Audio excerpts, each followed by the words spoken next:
الحمد لله رب العالمین. خاله حاجی محمود یک جوان کوچبرانک و برای خدای پایتخت ترکیه انقره.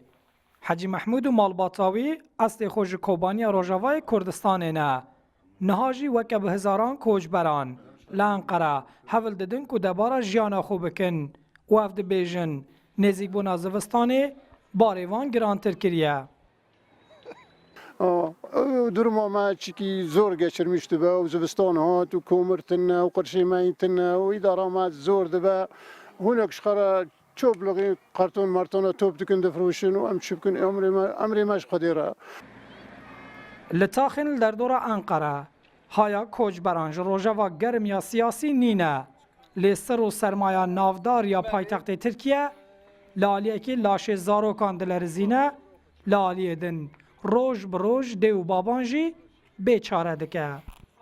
يقوم بي ام تعمل لكن عرب هنا ترك هنا او دبي سوجيتنا او دبي سوجيتا ام تكربناها ام كاجي نقد بن عرضي خل كده ام كربناها تبي ام بي تعمل لك بشک جی کوچبران دماکواتن انقره قهوه یا حلب جی بخورانینه لیل سر ارده غریبیه قهوه یا حلب جی بیتامه جبروه یکو کوچبر دبیجن ام دخازن قهوه یا خو لسر ارده خو وخون. افيد غازم انا غازم مرتاح بمسلم بحساو امر روجيت هرنا ايش ام خارده كرتون راتكن شبكن يا حالي ما هو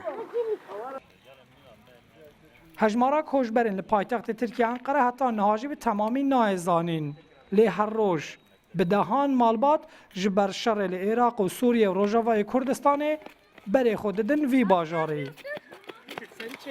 دگل دست پیکرین اپراسیون رزگار کردن موسلی لترکیه بحثاوی که هیا کو پلکدی کوچبری براوی ولاتی و تی لالی دن لانقره دبن سر و سقم ده افزاروکه و کزاروکن کوچبران روش بروش شپیش روش خو بهوی دبن شوکه ترکی رودا انقره.